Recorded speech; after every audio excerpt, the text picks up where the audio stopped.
I'm in Philly right now. No way. Woo! We're up in Philly. Go Birds. Yeah. Do you know that bar, the smoking bar? Do you remember that bar? No. A lot of your projects are so Philly-centric. What do you think is the through line that makes a broader audience so interested in these stories? It's the blood in my veins. It's where I grew up, and there's a connection to these people that I have that I feel like whenever I sit down to write something, whenever I sit down to write something new, I'm like, I'm going to do something different. I'm going to get out of my box and I'm going to write about this. Or I always end up coming back because I like telling working class stories. And I think it's also, we don't get to see them that often, or at least not with a lot of complexity. In the specific is the universal. What would fans of Mare of Easttown, what do you think they'll resonate with? And what can they sort of look forward to looking at Task?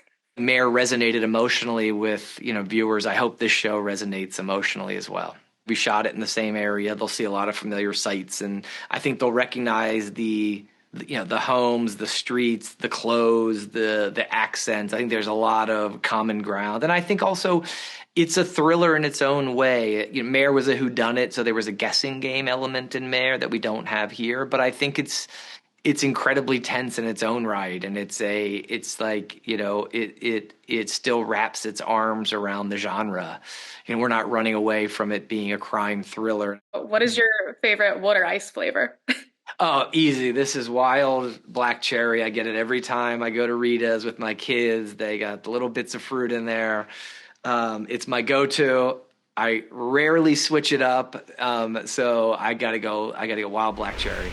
Working with Brad and on a project like this, Philadelphia becomes like a character. What was that like for both of you? Had either of you been here before? We had a great time. I'd never been before, and I'd never done a DELCO accent before, so there was a lot of prep to do in that respect. But I flew out to Philly 2 weeks early, and then bar hopped in Delaware County listening to the locals. They still talk about her as that weird girl who was just has to repeat herself. Honestly, they were probably this British girl won't leave.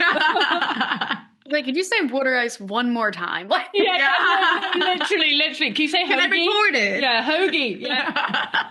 What else was it about this project that drew you both to this? Brad Ingelsby. Yeah. It was a big draw. He's huge. Amazing. Yeah. Incredible writer, incredible collaborator. Yeah. And it's so crazy because his work is so dark and so unnerving and so, deep. Exciting and fun. It's also very honest, and there's so much heart in his work, and I think it's because he's actually the nicest human. He really, really is so generous when he's writing every character, and they all have such rich backstories. And so that was a huge draw. And I think both of our characters are so interesting and complex, so that was another and very unique.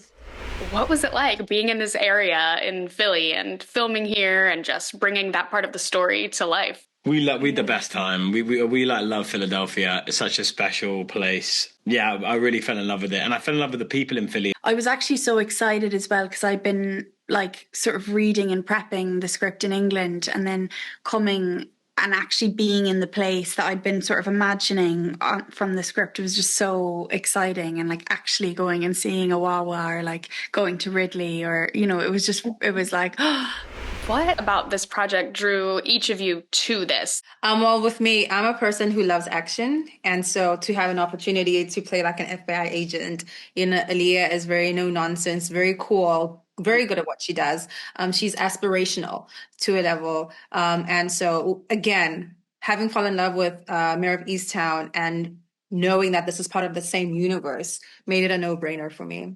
Me too. I had seen Mare of Easttown and obviously thought it was terrific. Yeah. And then when I got the script, I was actually working with Kate Winslet. So I had, I had Mare of Easttown right there. And I could say, hey, I got the script from Brad Ingelsby. And she said, don't even read it. Just say yes. Don't even read it. Just say yes. So obviously I was inclined anyway. But when I read it, I thought it was just a fantastic story. Brad's really great at making you want to root for everyone, even if they're a bad guy. Yeah. That's kind of his, I don't know, that's one of his many skills. Yeah. What was it like to film in Philly, knowing that Philly is so infused into this story and in these characters? What you're doing, who the character is, who you get to meet, the people whom you talk to.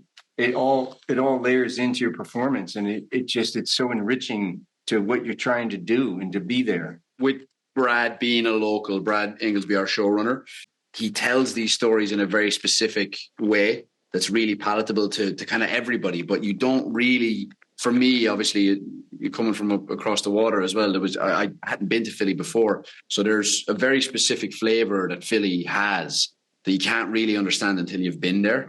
And to actually have the city host us as we shot there, telling a Philly story, was just a dream come true. It was fantastic. We loved every second of it. What else about this project drew you to it? I mean, I think every actor in town wanted to be on the follow-up to Mare of Easttown. And they brought together an incredible group of artists, both in front of the camera and behind. The cast, the crew, makeup department, production design, like everybody from the ground up. It was a dream. Strap in. It's pretty loose. There's an intense pace to it. Yeah.